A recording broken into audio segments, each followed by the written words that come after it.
Your Honor, this is such an honor literally for us, me, to have you here at the Jackson Center. Last time I think you were here was when we had the Chief Justice, Roberts, and you introduced him, and we were at the Athenaeum Hotel.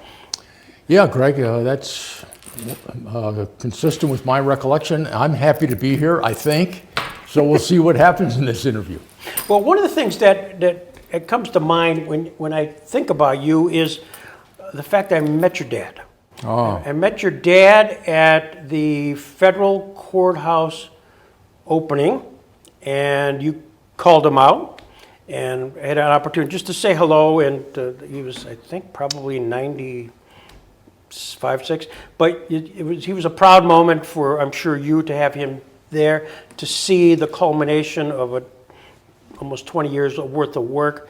But so there's always the story of, talk about your dad.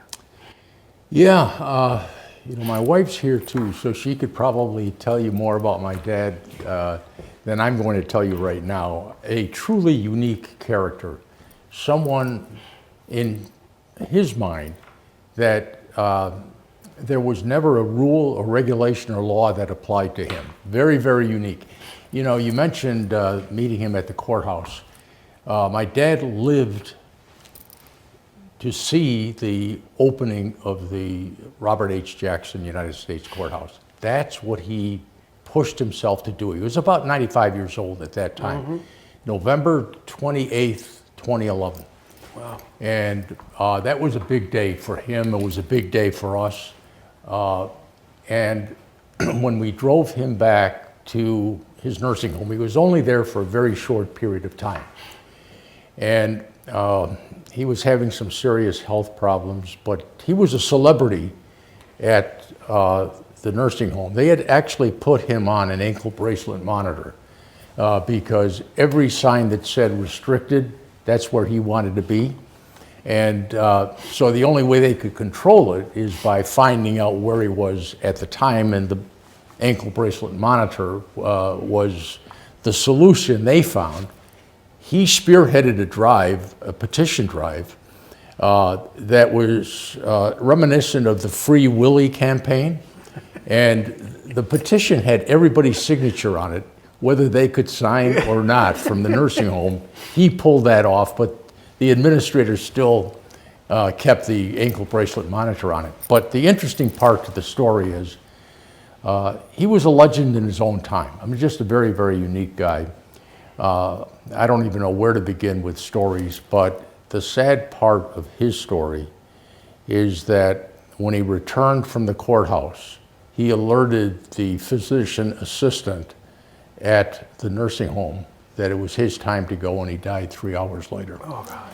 So that was my dad's story. And, I'll never forget that. I was with him a lot. I would bring him to the courthouse for virtually everything. My favorite story about my dad, I had a sentencing to a standing room only courtroom, and it involved a religious nun who I was sentencing for a criminal charge involving her activities at an abortion clinic. And I had sentenced her, I think, and I know in these kinds of interviews you don't want to have any fact that's off. My recollection is like 90 days. Mm-hmm. I mean, that's a lot. I mean, it was her trip to hell, I guess is the way to phrase it. And in the courtroom, there was only one voice that I heard, and it was, "That's not enough." And I looked up, I said, "That voice sounds familiar." And who was it? Of course, my dad. And but anyway, that did not affect the sentence in that case. But that's just the kind of guy that my dad was. He had no real formal education. He was 16 years old in 8th grade, and that's because I think they kept him out of most of the classrooms because he stirred them up a little bit. But they did give him an 8th grade diploma at 16 years of age. But he was he had a mind where he could communicate with anybody and everybody. Yeah. That was his trademark. And he spoke with the heaviest Polish accent that you could possibly imagine. And it was endearing in a way. I mean, you knew where he came from. He wasn't ashamed of it. He didn't hide it. And he told it like it was. That's my dad. You worked for the city? Yeah, he was, he drove a plow, but mostly he worked in the sanitation department. And I don't know if he was on the streets as much as he should have been. My dad used to stop at every firehouse and every police station in the city of Buffalo. He knew every first responder, everybody that occupied those courthouses. He just thought they wanted to meet him, I think. Public relations. Public relations, yeah. And your mother?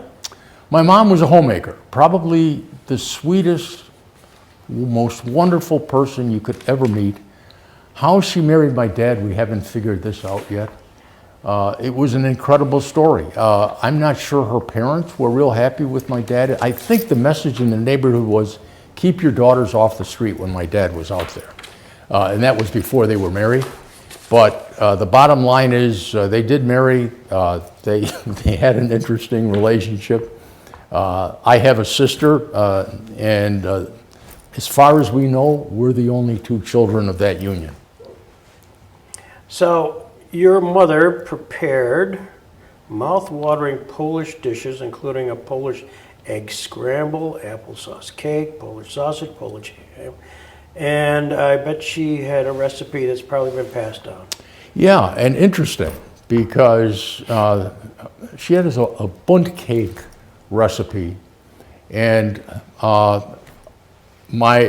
Carol's here, and our youngest daughter, no, our middle daughter, who's the stereotypical child, took that recipe and submitted it to the National Women's Museum in Washington, D.C. Wow. And they actually put it on display. They had a culinary display a couple of years ago where they displayed recipes of interest. And the reason, I think, in part, why my mother's recipe was there, first, it was handwritten. Secondly, it was on a bit of a parchment document of some sort. And thirdly, nobody could follow that recipe.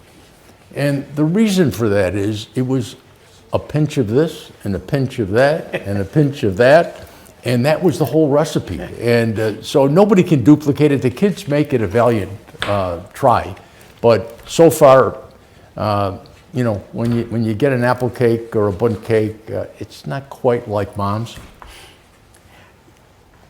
You were born when? When? A date. Oh, March 8th, 1945. 1945. Yeah. And in Buffalo, was there a Polish community? Again, this is for the video for the family. Yeah. Yeah. I mean, basically, I was born and raised in Polish communities until, well, the raising part sort of was mellowed a little bit by going to Timon High School, Bishop Timon High School in South Buffalo, because they didn't see too many non-Irish individuals. And I tell the story that it was a surprise to the neighborhood that I didn't go to Bishop Ryan High School, which was right in the heart of the Polish community. But I was talked into by a friend to take the crosstown bus and go to Timon. And the crosstown bus started in the Lovejoy district, and they picked up maybe a third of the bus full of Italian students. And then the rest came from Kaisertown and where I lived, because I was part of Kaisertown. We were German and Polish students, and then they would drive cross town and dropped us off on McKinley Parkway and Tiff Street in South Buffalo. And I maintain that the neighbors came out of their houses and stood on their porches to see what non-Irish students looked like. Because we were the only Poles, Germans, and Italians in Bishop Timon High School back in the 1962 years. This seems to be a trend of youth. That's your educational career. A bit, yeah. I don't know why, but in any event, yeah. I mean, one could say that.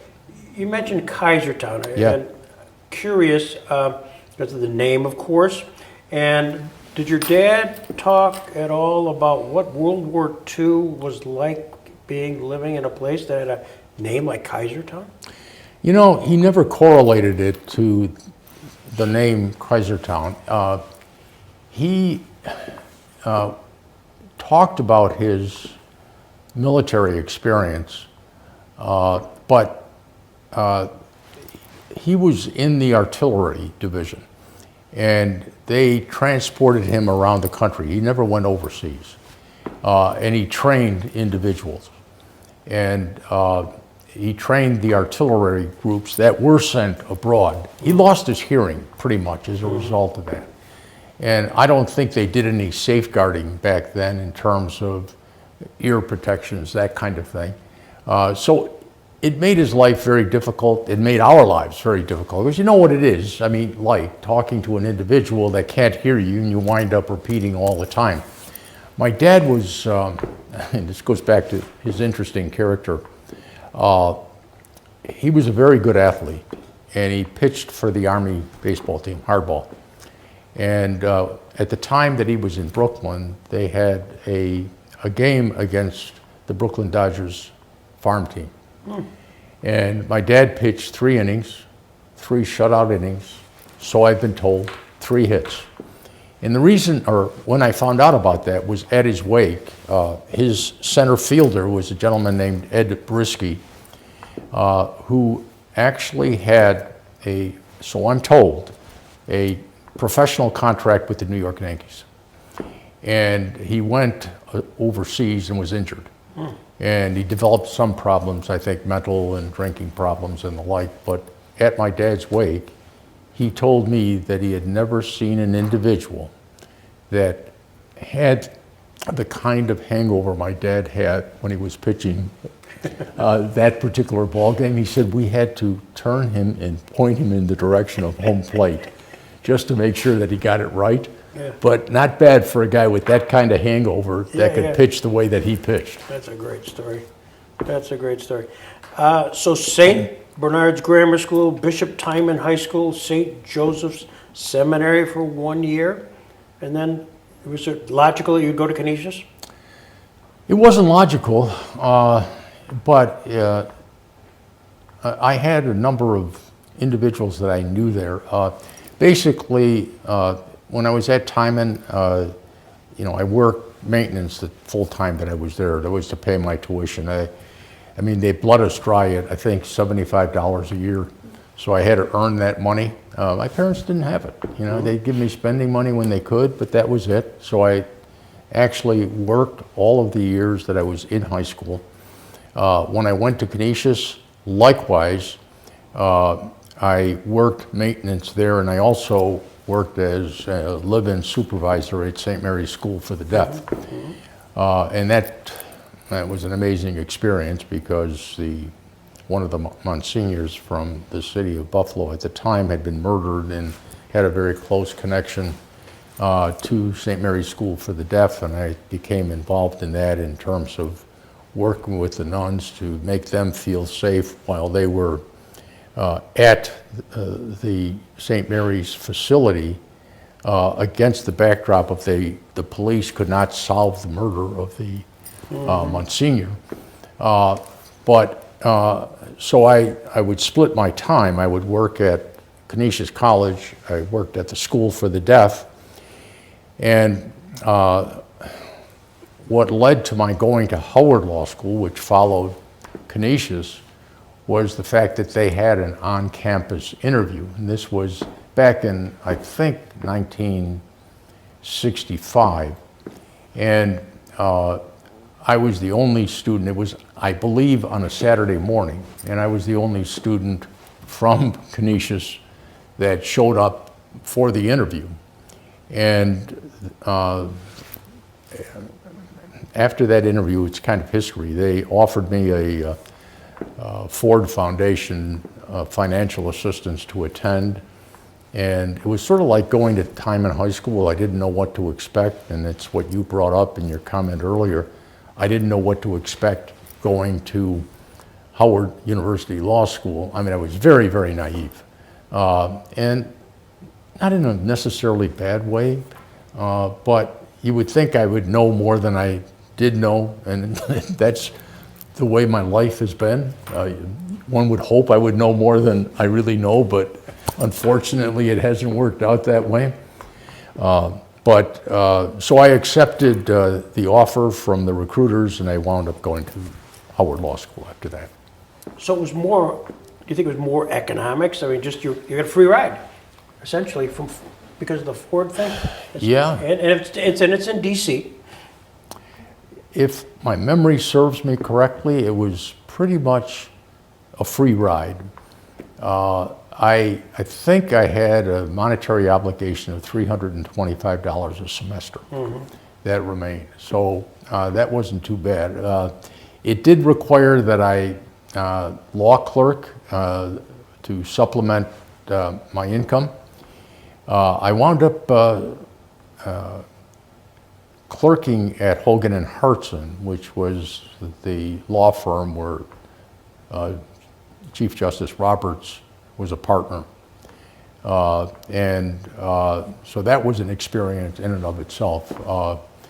When he was in Buffalo recently, he asked me about which partners of his I worked for, and to be honest, I didn't answer that question because I couldn't remember some of the names that he might know, but I don't think he realized that I couldn't answer the question, because at the luncheon, all of a sudden, he was hit with a bevy of other questions about Hogan and Lovells, Hogan and Hartson, and he forgot to follow up with the question he asked me. So, but I view it with pride that I was at the same law firm, basically, that he was a partner at. And you know E. Barry Prettyman because you interviewed E. Barry Prettyman at Chautauqua. With Chief Justice. Yeah, and I think I introduced Justice Roberts at that particular event, which was one of the really most touching interviews that I've ever seen. I mean, you were brilliant, but Justice Roberts, he was so human, because I think E. Barry Prettyman was, I mean, he was well into his 80s at the time you interviewed him, and he was slowing down a little bit. And Justice Roberts, he was mentored by E. Barry Prettyman. And what Roberts did was, if he felt that E. Barry Prettyman was going off a little bit with his response, probably what Pearlie will do to me today, but he did what he could to save Barry Prettyman from not really embarrassment, but to keep him on track, basically. It was definitely an amazing moment for me. I had no real sense of it. So there you walk into Howard University School of Law, and you're matriculating, and you look around and say, wow, not many of us Caucasian students. Not so much. I think it was the other way around. I mean, I think my first step onto campus was with a lobby full of minority students, both women and male, and that's a story in itself, because this is the first time that the matriarchs of the family were really given a major opportunity to go to professional school. All right, and everything you hear about the black female and her role, and how she sacrificed in many instances to bring up the family solo, is true. And one of the experiences of a lifetime is seeing how the black male students respected the female students on campus for what they did. All right, it was just an amazing experience for me. But what I think happened was that here's this white guy walking in, a Caucasian, in a minority lobby, and I think I was just nervous about going to law school. I think the reaction, as I recall it, and I kind of remember one particular law student in that mix, but I think the reaction was, there's a white guy amongst us. And, you know, it took off from there, okay? Because I don't remember any other white Caucasian students there at the time, which was very, very interesting, I think, to me. So, you know, it just didn't register. I mean, race did not predominate in that experience. I mean, race, I mean, when you're with individuals that, you know, are similarly situated, I'm not sure you should think about race, but I know we didn't think about it other than maybe the comment I just mentioned to you. We had a little bit of experience going to St. Ivan. I mean, Yeah. Yeah, a little bit of that. Yeah, a little bit, I mean, Experience, yeah. yeah. But more interesting to me was the fact that you were actually elected among your peers as a class officer. Yeah, yeah. I mean, I'm not sure it was the equivalent of Mayor Brown in Buffalo and the write-in ballot, but it was an experience. I don't even remember why it was that I decided to run. I mean, I was active at Canisius College, so you know, you do what you feel comfortable doing, and I guess I felt comfortable at least putting my name out there for class officer of sorts, and you know, and we broke down into groups. It was study groups basically predominated. So you know, my group that I gravitated to, you know, pushed for my running for some reason, and yeah, so I was elected. I don't think there were any others that ran. You know, I get lost in the numbers a little bit, Greg. I kind of try to figure out how many students were in my freshman class. I put out a number out there recently with you, I think of 145, I think, or 125. I think it's 165, but I don't want to say that. I think there were, you know, maybe 15 Caucasian students in that group, and I think there were 11 that graduated. But of those that graduated, I hadn't seen a number of them for a long time because we had a very tumultuous 1968 and a very tumultuous 1969. And that basically related to the white students on campus, but it was campus involvement by everybody, and it was an experience that the minority black students had to work through, and it involved acceptance and rejection of the white students, and the white student, Caucasian students had a role in all of that. But you know, it was, you know, I kind of looked for a term as to how to describe it, and I view it as a powerful experience. And the reason it was that powerful was because everything that took place was impactful. The relationships amongst us, impactful. I mean, just as an example, I mean, some of the female students didn't react well to a white male student. Some of the black male students were upset because a white male student was taking a seat that could have been a black student's seat, male or female. I think the reason for the effort to recruit like Howard did was to integrate the student body for federal funding. And so there was a purpose. I could retort with that. I mean, in jest maybe, but you know, in reality, it was real. So it was an impactful environment all the time. And I never knew what to expect. And I mean, there's incident after incident after incident that makes it a totally unforgettable experience. If I could read, 1968, the Civil Rights Movement in progress. Howard College professor Nathan Hare dismissed from Howard's faculty for involvement with Black Power movement. He was hired at San Francisco State College and instituted a similar program, fired there. In March 1968, Hare backed a campus student demonstration at the Howard Law School. He came back. Chant was, "Hell no, Whitey must go." I was a Caucasian student in the library at the law school at that time. The only Caucasian in the library at that time. And, you know, you mentioned Nathan Hare. One of the things that makes that experience so memorable is the fact that I met a lot of the Black political activists at that time. Stokely Carmichael, Tommy Edwards, Nathan Hare. You know, the freshman year was really a honeymoon. And maybe it had something to do with the fact that I was a class officer and they were getting used to me on campus. Just for the record, I was never reelected.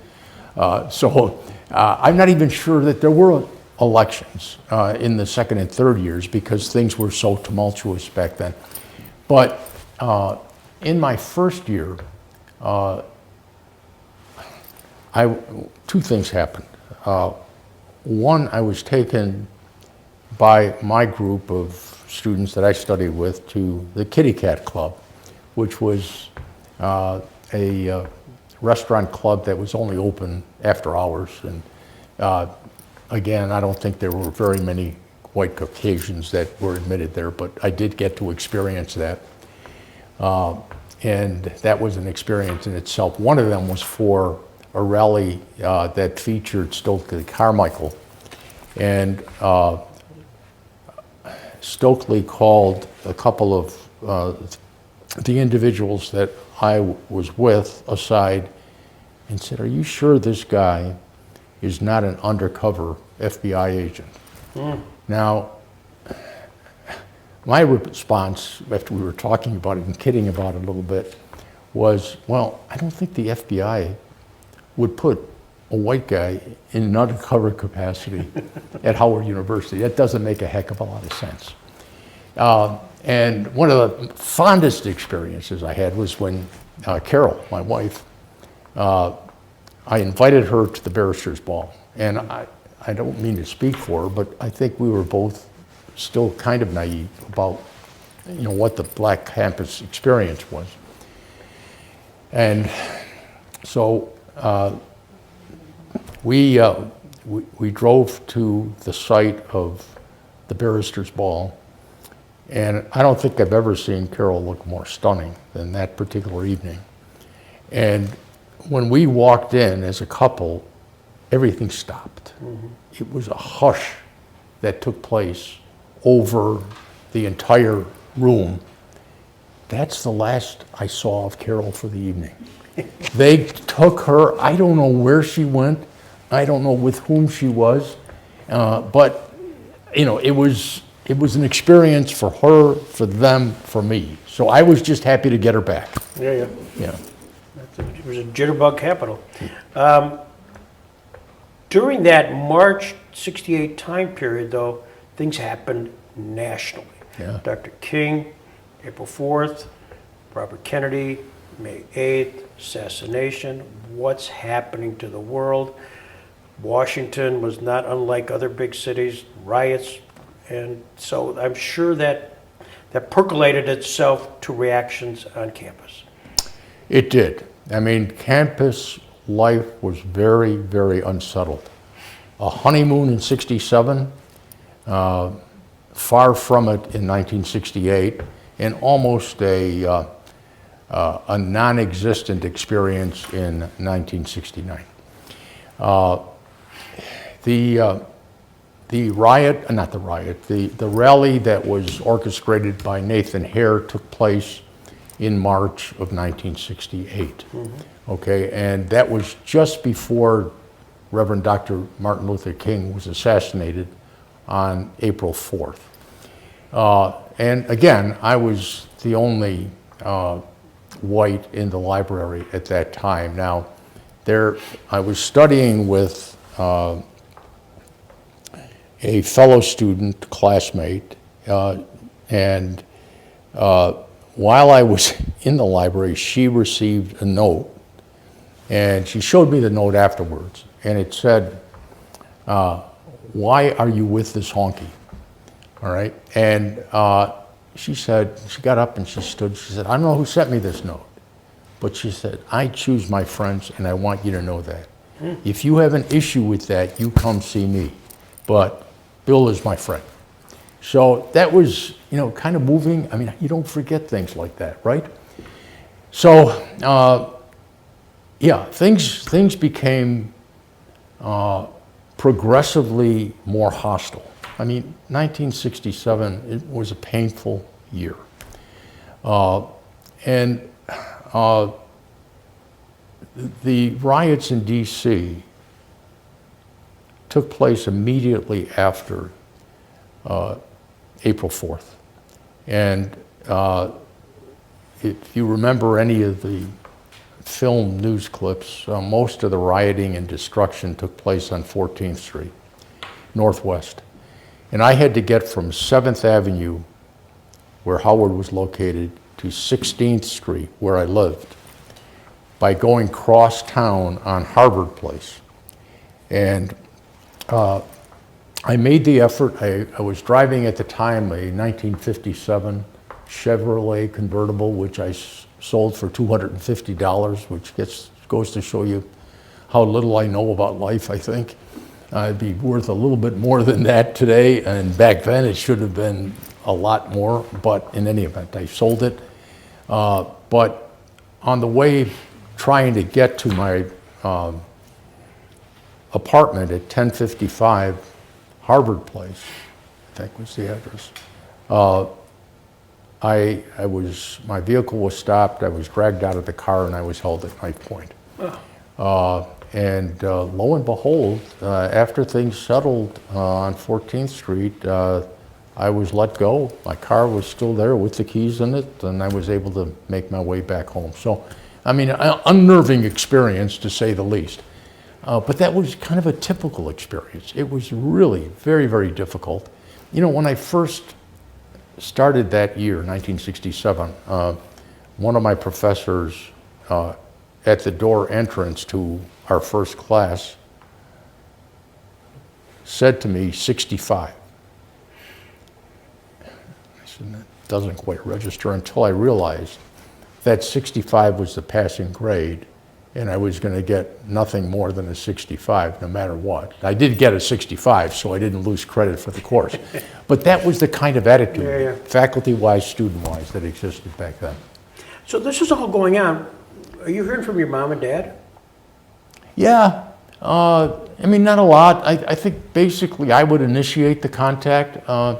They were just proud that I was in school. Yeah. I mean, it could have been a lot worse for them and for me. So they weren't worried about your safety, or?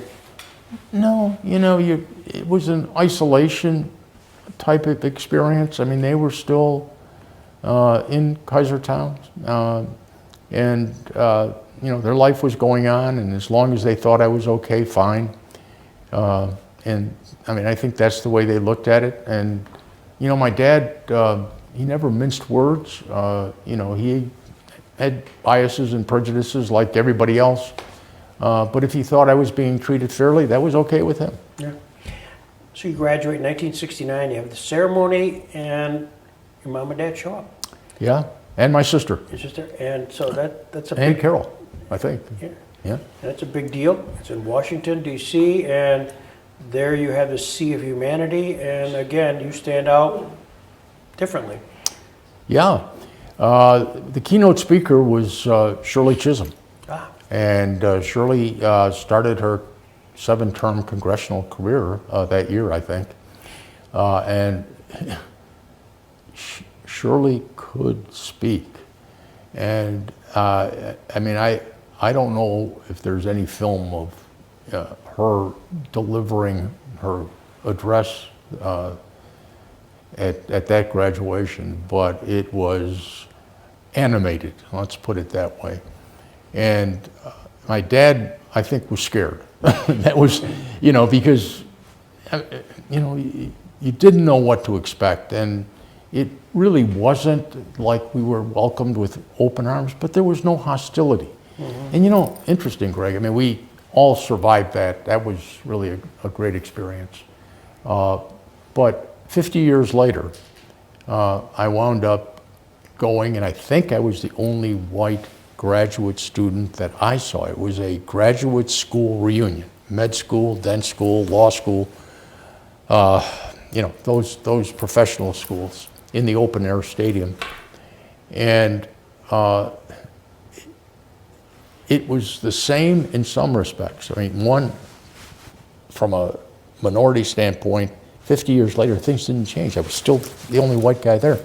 On the other hand, there was no mention of politics, no hostility. It was smooth going, smooth flowing. But then from there, again, Ford catches into your world, and you're off to do your master's. Yes, I was invited for an interview at Northwestern University School of Law. And I mean, to be perfectly honest, and you know, being as candid as I can on film here and not holding back anything, I think I was invited because it was thought that I was a minority. All right, and but I went to the interview and it went extraordinarily well. And Fred Inbo, who is noted for a number of criminal law publications, was my principal interviewer, and I also had contact with Jim Thompson, who later became the governor of New York State and became U.S. Attorney in the Northern District, and so I met some wonderful people. My dad was with me, by the way, and I interviewed. They offered me a fellowship to do pro bono criminal defense work. So what you hear and read about the South Side of Chicago today is what I experienced back then. And one of the neatest things was I still had my '57 Chevrolet convertible, and 297, I think it was. And in any event, we parked it in a secured lot at Northwestern. It's in the heart of downtown Chicago. It was Ontario Street. And I got through with the interview, everything that needed to be done, and my dad and I walked out and the car was stolen.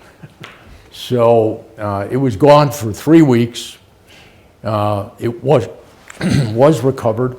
It had more gas in the tank than when they stole it.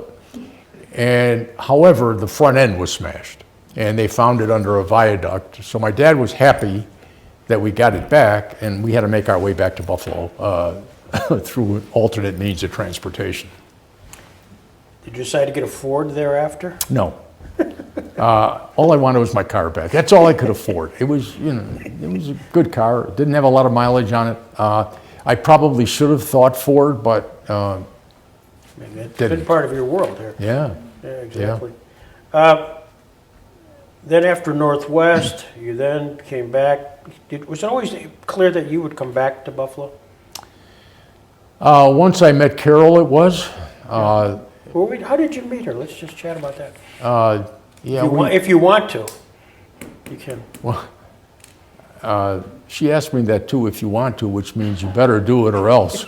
You know, it kind of works out that way. Michael, you might know about that, I'm not sure. But in any event, we met in undergraduate school. I was a senior, Carol was a freshman. And she dated all of my friends. Yes, I have friends from time to time. I'm glad Cindy's not here to listen to all this, because that was her world. I can imagine. And she wanted no part of me. But somehow, much like, I guess, running for office at Howard, we wound up dating after she got tired of all my friends. And then we were never apart. I mean, we were distance-wise. I mean, I know she continued to date prolifically while I was away, but we still maintained contact. So that's how we met, and that's that. Good. Well, Bring it up at lunch, Carol. That's all I can say is, Yeah. it'll be reaffirming. It'll be reaffirming. We'll talk about it. Exactly. Then you got into private practice. Yeah, Duke, Holzman, Yeager, and Radlin. right. Are they still around? Duke, Holzman, Fodiatis, and Ritter. I'm sorry. Is now the name of the firm. Okay. Chuck Ritter was one of my law clerks. Greg Fodiatis and I were very close when I was at the firm. Manny Duke was a patriarch of sorts. He was just a terrific guy. So yeah, and Duke and John Holzman, he was my attorney for a time as well. Do you do that litigation? Yeah, we did very heavy civil construction litigation. We represented the Larry Rieger empire, the Nate Benderson group. You know, that was kind of the clientele. Did you get a sense, though, that after a few years of practice that public sector was calling you? No, you know, I didn't. I had a very close relationship with Richard Arcara, who's now a colleague of mine on the bench. And we were very, very close. He hired me as his first assistant United States attorney back in 1973. No, 1975. I joined the office in 73 under John Elfin. And then I became Richard's first assistant, and we had a very, very good relationship. All told, I was with the Department of Justice for 10 years. One of those years, I was asked to be the director of the training school for all government attorneys, which I relished. It was a terrific, terrific position, and we were stationed in DC at the time, and I left that, and I worked for the special prosecutor, Richard Blumenthal, and we did basically a year-long investigation, and this is a story that involves Carol, in Abscam and Brylab. And what was supposed to be a one-month assignment turned out to be almost a year. And so I was gone all the time, and we had our third child during that time, and Carol had enough of my traveling. I went to 56 different cities during that period of time. You know, and so I was assigned in California for a while, and I asked Blumenthal if I could be guaranteed to be there long enough so that Carol could come out with the kids and we could spend a little time together. And he said, yeah, you have my word on it. And lo and behold, he was directed to send me elsewhere, so he had to back off of that. I told Carol that. She said, doesn't matter, I made reservations, I'm coming. And she came with the kids, but once I told that story, they reversed the order to send me somewhere else. So, because they didn't want to deal with her, I think is what it was.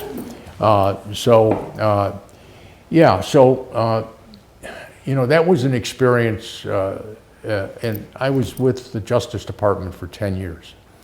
I had a great offer to join the Duke Holzman firm, and Richard Arcara left the U.S. Attorney's Office and ran for district attorney, and then eventually received a federal judicial appointment. And so he asked me to come in, back as first deputy district attorney. And he did that year after year.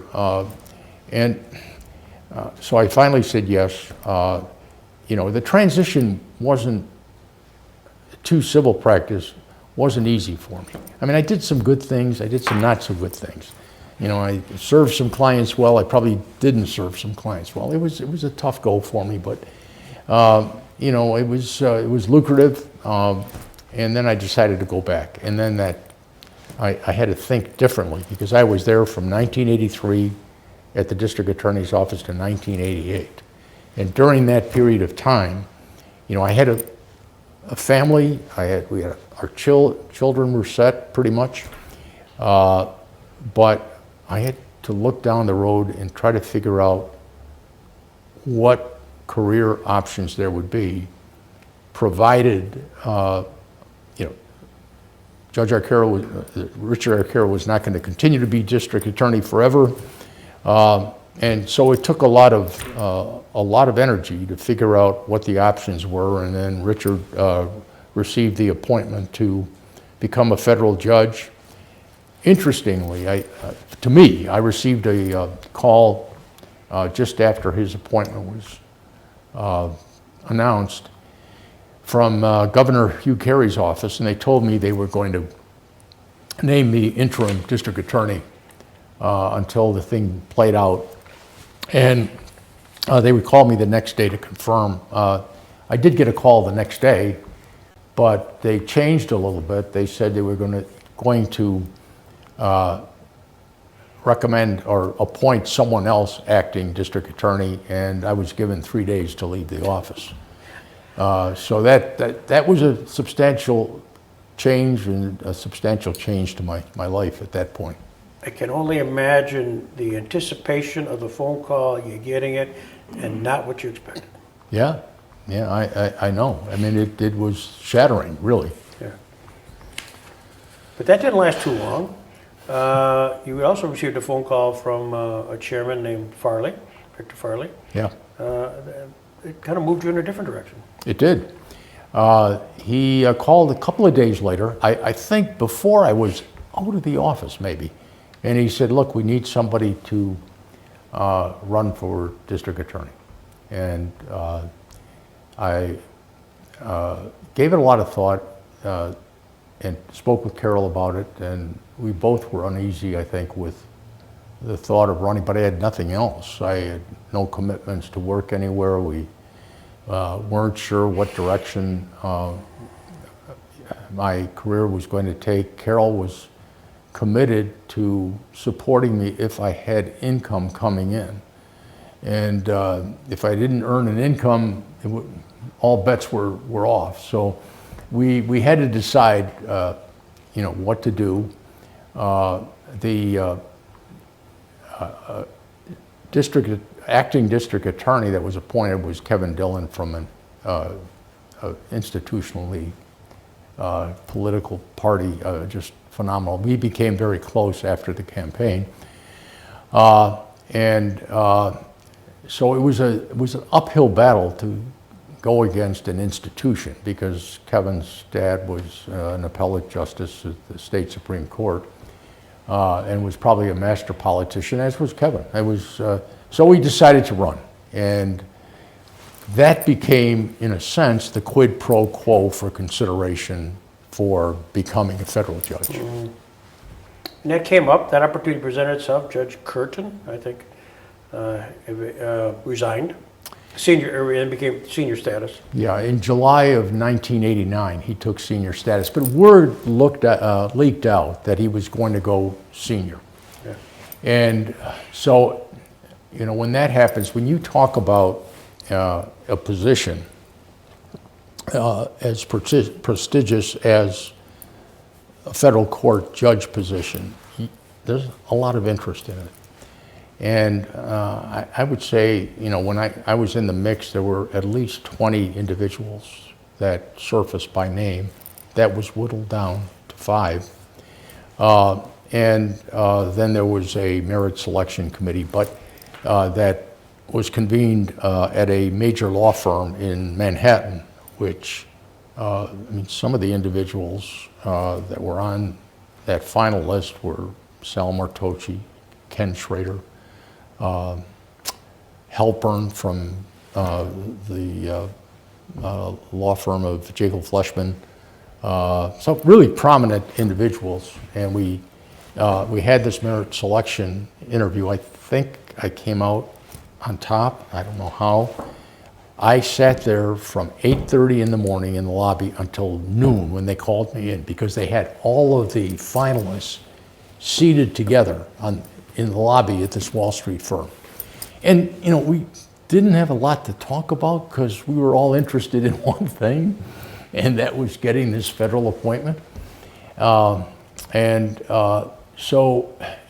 it was a difficult time, but interesting. When I advised Vic Farley, the chairman of the Republican Party at the time, that I would run, he said, the only thing I can promise you is this: if you run a good race, and the committee or whatever, if a federal appointed position comes up where your credentials are consistent with the position that opens up, we will place your name in the mix. No guarantees, though, that you will get the position, but that's the only thing that I can do for you. Mm-hmm. I said, okay, and Carol and I talked about it, and I mean, that wasn't the greatest promise, but he was true to his word, and he did that. He called me, he says, look, they're starting the process of convening the Senators' review committee for potential candidates for the federal judgeship, and he says, we're putting your name in the mix, and that's all I can do for you. And then after I was notified that the committee was recommending me to Senator D'Amato, it was his merit selection committee, and it was Alphonse D'Amato. Dan Moynihan was the other senator, but it was a Republican senator's call. Senator D'Amato said, I'm going to take the recommendation of my committee, and I'm going to recommend to George Herbert Walker Bush that you be his nominee. He did so, and the next thing you know, did you get is this the time when you got your house got a phone call? Well, that was part of the process. It took a while, and there were, well, the road to a consummated appointment is long and winding, much like Oz, the road to Oz. And you never know what's going to happen. And a lot of things happened on the way to getting that phone call from President Bush, because there had been a tradition that had materialized, starting with Ronald Reagan. The call to the nominee was going to happen from Air Force One, the presidential plane. And when you are approved by the Senate Judiciary Committee, before you get formally nominated, the president is given your file to review in the transport. And where he was at the time that he was given the file, I don't know, but the Department of Justice assigns a handler to you to follow whether or not everything still is in order, because you have to get through the three-person recommendation Judiciary Committee. Mine was chaired by Senator DeConcini. Strom Thurmond was part of that. I don't remember the third individual. So they approved me, and then the vote went before the full Senate. The full Senate unanimously confirmed my appointment. But in the interim, part of the process is that you have to be interviewed by the section heads of the Department of Justice. And I was about to do that. And then the final meeting was with the Attorney General of the United States. In this case, it was Richard Kleindienst. And the night before I was supposed to be taken through the Department of Justice to make my way to the Senate Judiciary Committee and all that kind of stuff, I was canceled. I got a phone call. I mean, I was afraid to pick up the phone.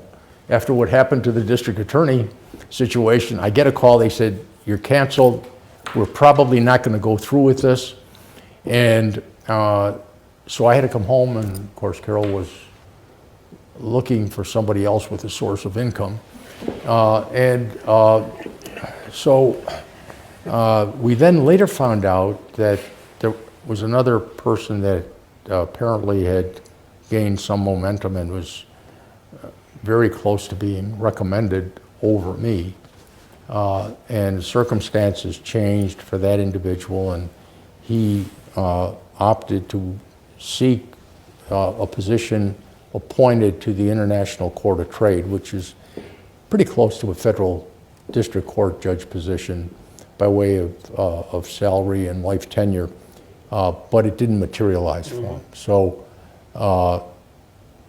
when he announced that he was going to take that route, they called me back, they put me through the rigors of meeting with everybody from the Department of Justice, and I mean, talk about, you know, yeah, you've got to always be at the right place at the right time for lightning to strike. But as Carol and I talk, I mean, for us, nothing ever has been easy, and this is another example of it. Going through the Department of Justice, sometimes knowing as little as you know, trying to convince the department heads that you have the makings for a good judge is not an easy task. So it was a big crash course to get ready to go to the civil division, the environmental division, and all these different things, the criminal division. So I, got up to speed. I had the worst headache. It was sort of like my dad's hangover, I think, when he was pitching against the Dodgers. But we got through it, and everything went fine. And then after we cleared the Senate committee, and what helped was John LaFalce, who was a legendary congressman from our area, volunteered to testify on my behalf. He was a friend of Senator DeConcini, so it didn't hurt to have a prominent Democrat volunteer to testify on one's behalf, where the chairman is an established, well-respected Democrat, and you've got a Republican going through that committee. Yeah. So it was really very, very helpful to me. And to make a long, I guess I'm probably talking too much here. This is fabulous. Because, one never knows the process. You just assume someday you drop out of a parachute and there's a federal judge. Yeah. Well, it's really interesting because, if, sometimes I'm asked a lot, and I'm going to get to President Bush's phone call, but, I'm asked oftentimes, what does it take to become a federal judge? And one line that I have is, you have to master the politics, the process, the players, and your competitors. All right? After you commit yourself to doing whatever it takes to last out the process, because it could be one day or it could be 2 years. You don't know, but you've got to make that commitment because you can't afford to misstep. If you misstep, you're likely to be out of contention. Right. All right, so you've got to know the process. And that's the beauty, I think, of the federal system. The federal system, as long and as winding as the road is, it's still traditional. So there's two ways that you can approach the possibility of prevailing with an appointed position. All right, everything else aside, all right, just to get there. One, you can find out about the position and you can declare, I'm going after that baby. All right, you can do that. The other way is you can be asked to, if you're interested in being considered for that position, and then declare to go after it. I was blessed because of the risk we took with running for district attorney to have a chit that I could call in a sense, right? And I didn't ask for anything, Vic Farley was a man of his word.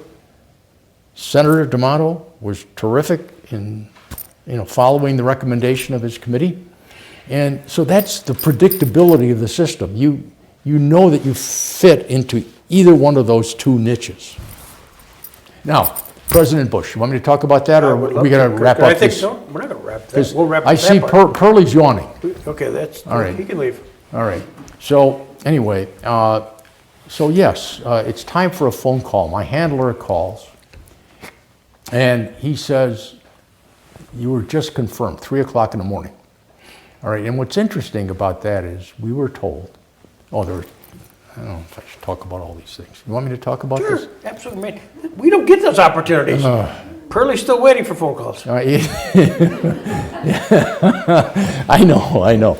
And they call him collect, and and he still takes those calls. But it was 3 o'clock in the morning, and so maybe that's why they were unanimous. I don't know. I never looked at it that way. But my handler said it happened, right? And he said, now you can expect a phone call from the president, we hope. All right? And actually, there was another wrinkle because this was the last group of 4 that Congress was going to consider for a presidential judicial appointment. And I was included in that group of 4, but the day before, I got a call. And I was told that it's not a sure thing because we have a question about one of your cases. So I said, okay, what do you want? And they said, well, we'd like to interview you before the formal interview. And they convened, I guess it was just the committee, it was 3 political individuals. I'm not sure who was on that committee, but they asked me about the case that went up on appeal. And so we got through the dialogue. I didn't know if I was good, bad, or indifferent, but the bottom line was they said, okay, that satisfies us. We'll keep you in the group of 4. Why was that important? Because they were not going to have any of these proceedings again until after the first of the year, which meant that the process would have to begin all over again. Yep. And the nomination would have to happen again.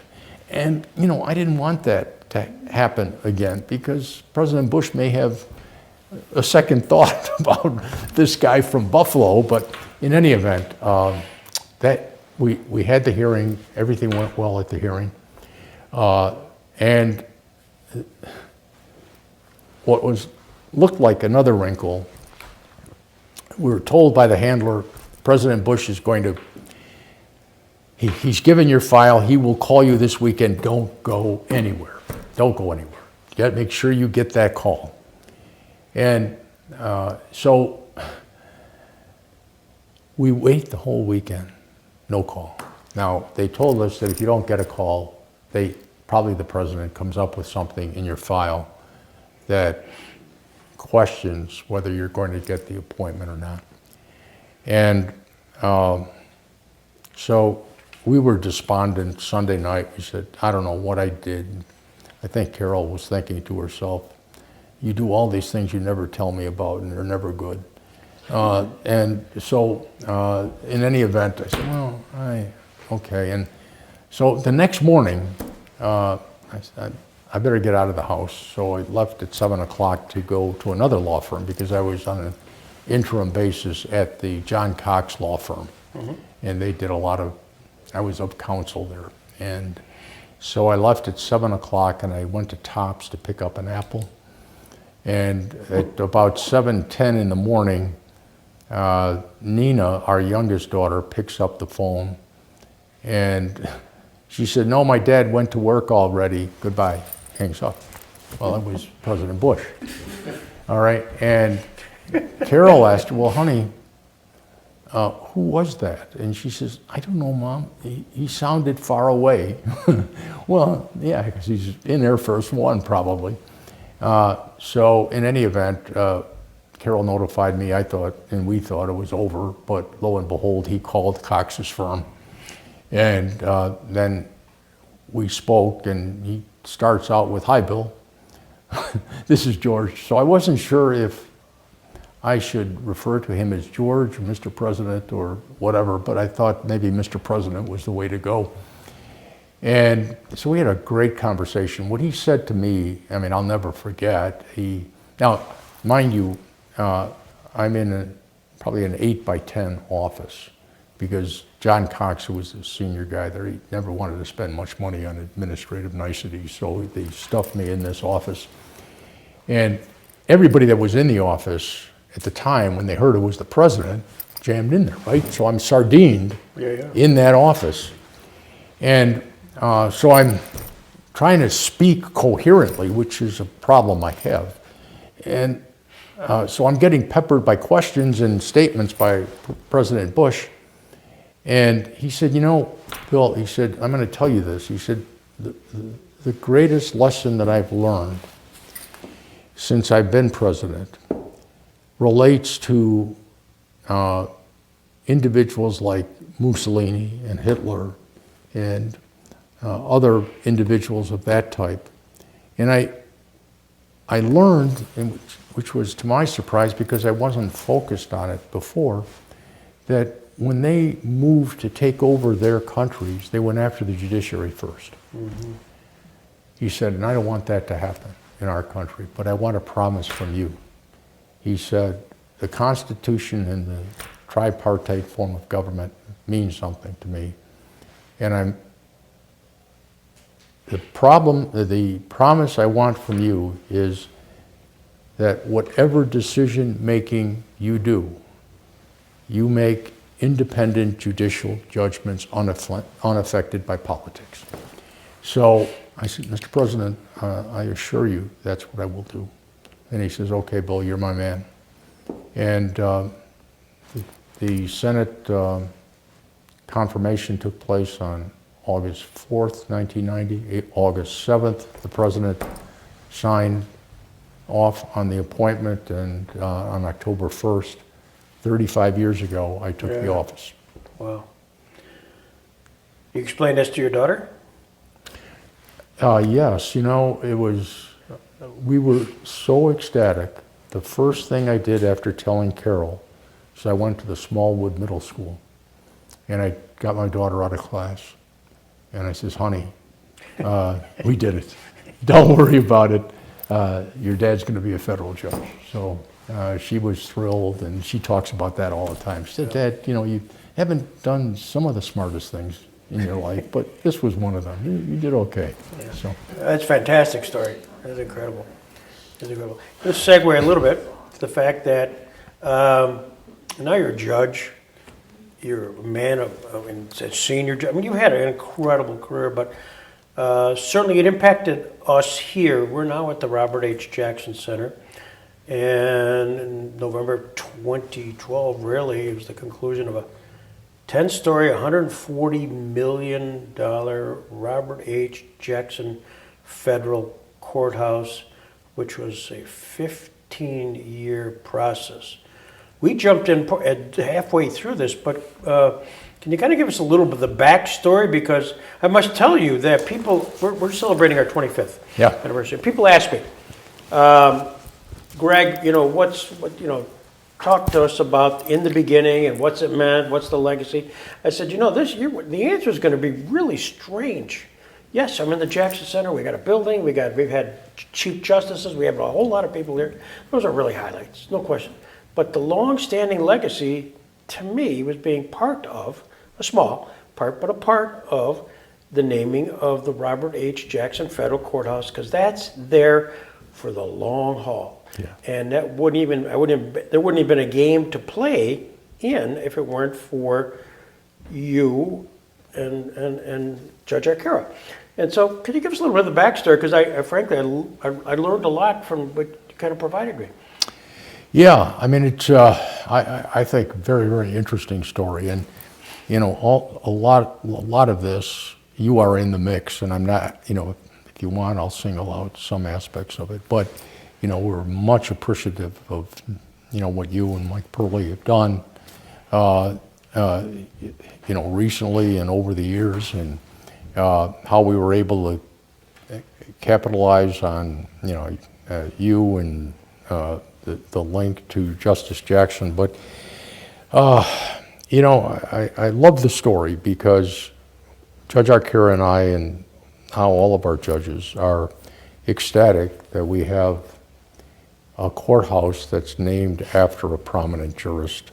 How often does a community get somebody that is an associate or was an associate Supreme Court justice that was put on leave to become the chief prosecutor at Nuremberg, that was attorney general, solicitor general, that lived and worked and practiced in Buffalo, New York, in the Western District of New York, because our jurisdiction is 17 counties, primarily Erie County and Chautauqua County, and actually 6 others that form half of our district.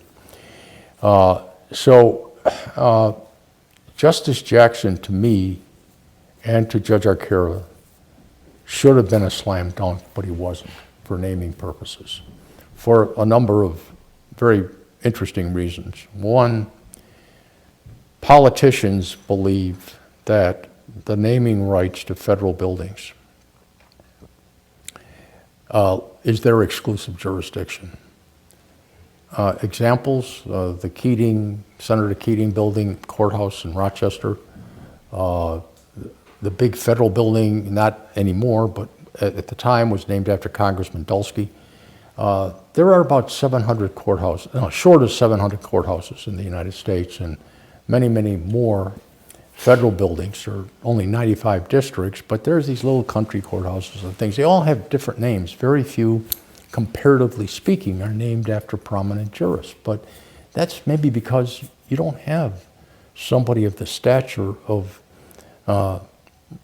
Robert Jackson. And so, we're toying with, well, what is the name of our courthouse going to be? And, we opened on November 28th, 2011. The naming requires a committee recommendation, the passage of a statute, and a signature of the president. It wasn't until September 30th of 2013, almost 2 years later, that President Obama signed off on the act that was passed in September of 2012. That was a year before he signed, but a year after we opened the building. The member of the oversight committee was Brian Higgins. And Brian Higgins made the motion to name the building after Justice Jackson in March of 2012. Yeah, I think that's right. I may have to tweak that a little bit, but I think that's right. Yes, 2012, and then both the passage of the act and the signing by President Obama was 2013 in September. So that got the ball rolling, and that was politically sensitive, because what we, the judges, did prior to that was express our preference for naming the courthouse after Justice Jackson. And a number of prominent politicians said, you guys overstepped, you overreached, that's our baby. And so we took some heat for that. There was a lot of community activism to get the Jackson Courthouse named after other than Robert Jackson. There was a very strong contingent that wanted the courthouse named after Wild Bill Donovan. Very prominent war hero, and that was an interest group to be contended with. There was also a very strong group from the Polish American community that supported Matt Urban, who also was a prominent war hero. It was a little dicey for me in a sense, because that was my hook, my support, when I was seeking the federal judgeship, the community, the Polish American community came out and in full force and said, we've never had a Polish American in a highly prominent position like a federal judge. So I think that was very definitely something that Senator D'Amato considered. So, this group was at my door basically, hey, Matt Urban is the way to go on this courthouse. There was also a group that was supporting Michael Dillon. Now, Michael Dillon was a assassinated IRS agent, but he was also confused with Michael Dillon, the state Supreme Court justice. Mm-hmm. All right, so we had like 3 prominent individuals that were fighting with gloves off to have the building named after them, but there were politicians that had some self-interest as well in having the building named after them. Robert Jackson didn't come up right away. You steered me to an editorial from the Buffalo News, and it was in March, I think, of 2008. So it was, 7 years or so before the building actually was named. But in that article, the Buffalo News, and it's the Buffalo News then, a little different Buffalo News now, I mean, just a little collateral comment. But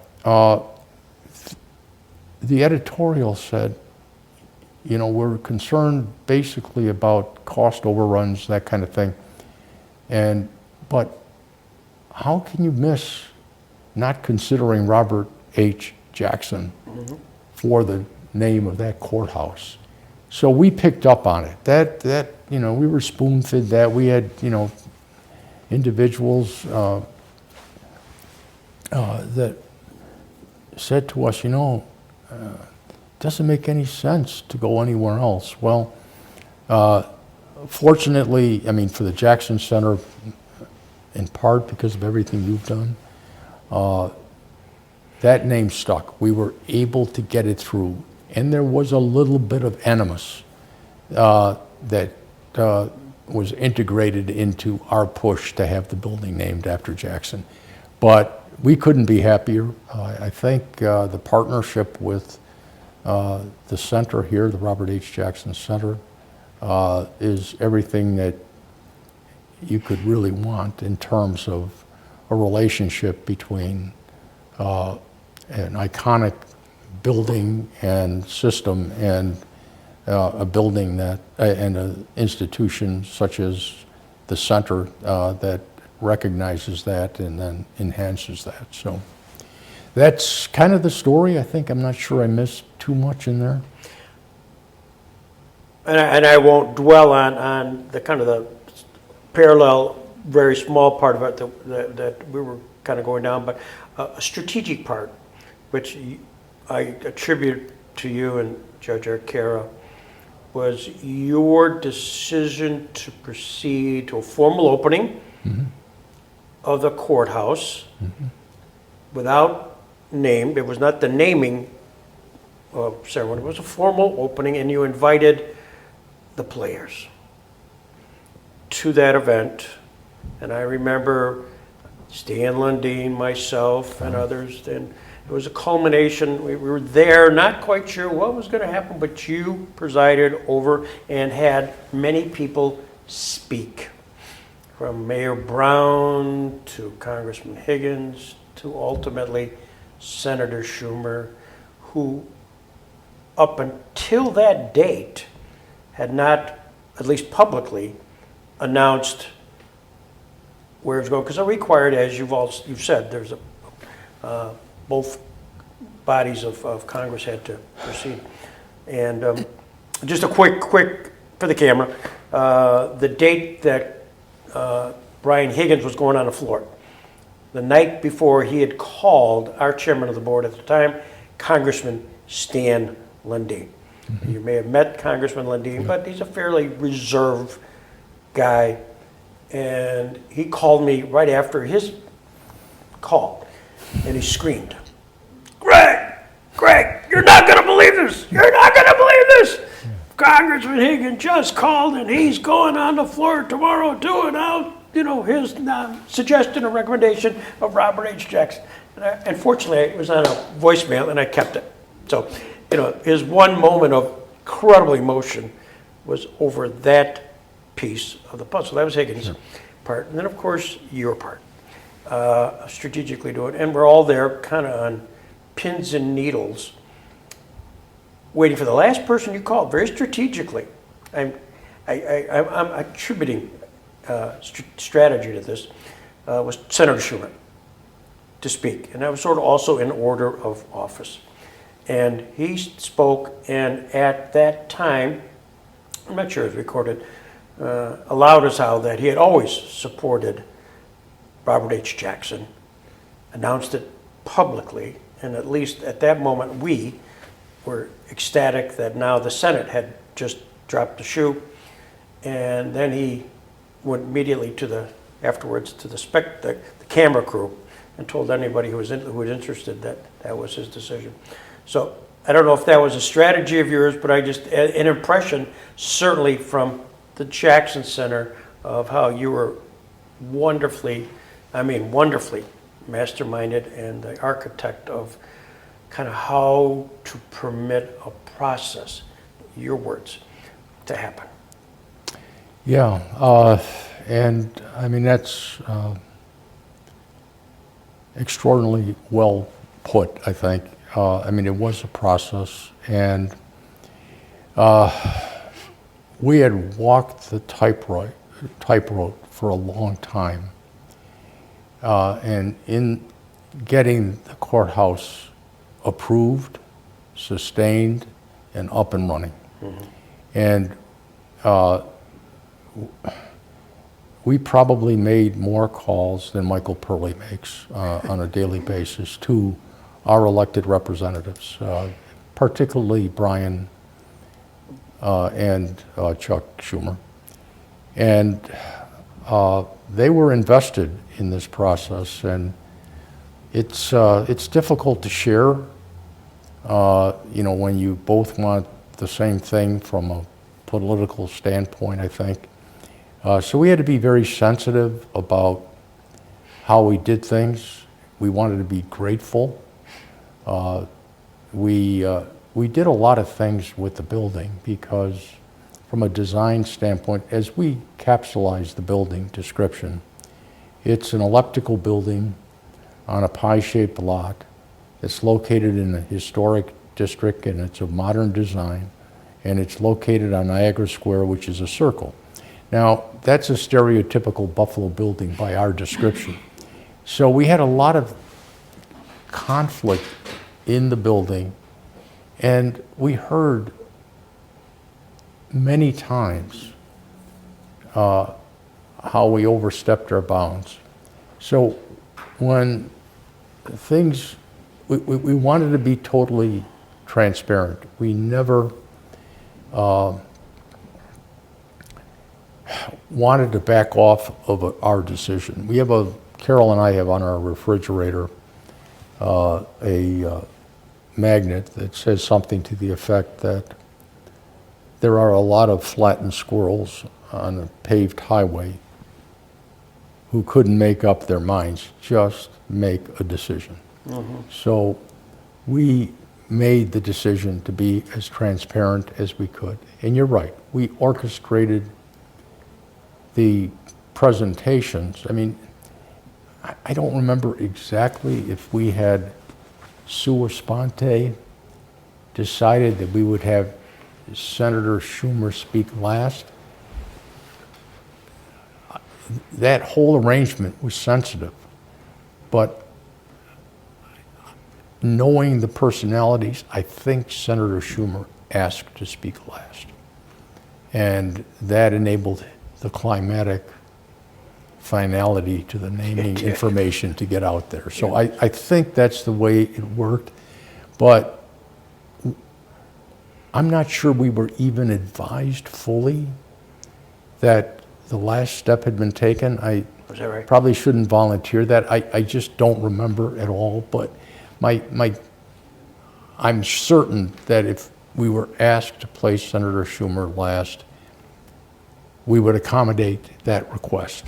I mean, we had a similar situation with Senator Schumer because he makes it a quest of his every year to visit every one of the counties in New York State.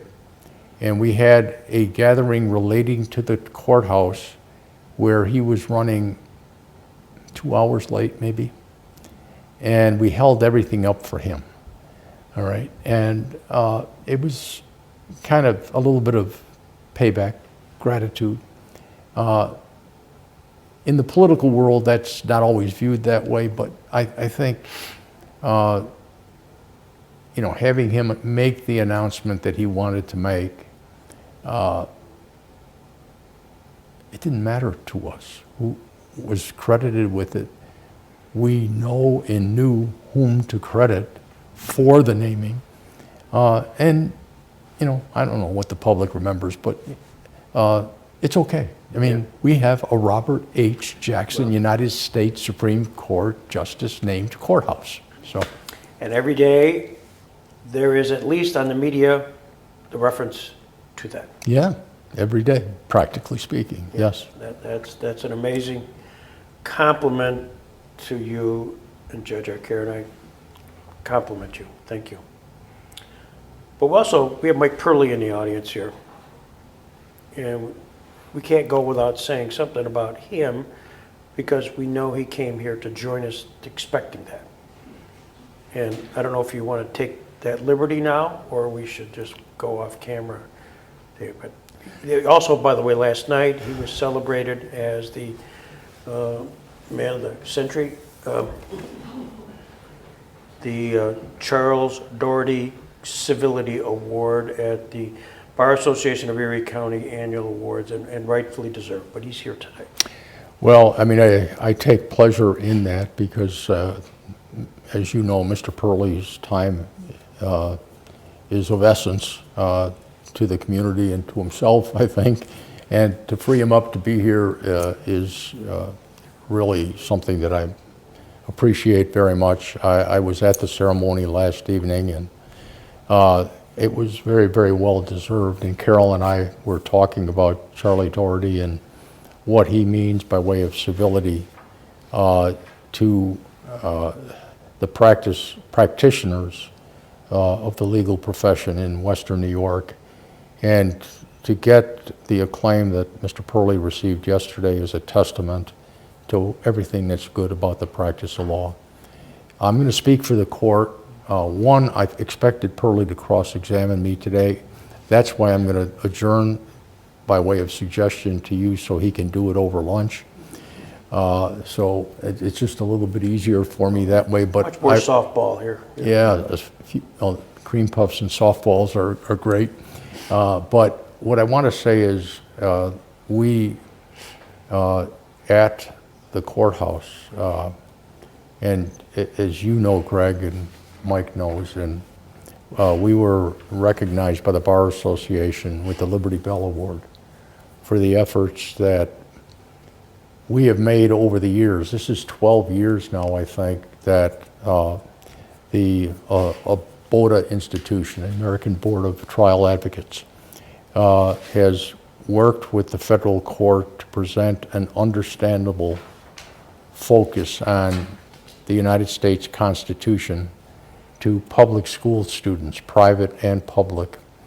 And the mix has been amazing. We have incorporated not only your knowledge, Greg, and Mike's abilities and knowledge and organizational talents, but we've integrated guest speakers that are related to Korematsu, Plessy, Ferguson, and others to make an impact on students and get them the opportunity to reflect on what our democratic society is all about, according to the rule of law as established by the Constitution of the United States. we love our country. We love the law that is to be respected. What you and Michael have done to make things happen in the most professional ways for the court is something we're deeply grateful for. And so thank you, Michael. Thank you, Greg. We really do appreciate that. Thank you.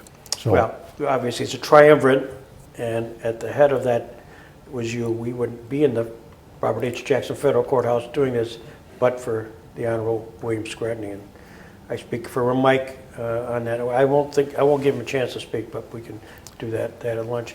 but you've just lost a friend. It's a tough risk to take. Okay, I have done a little research, and I just want to end on this quote.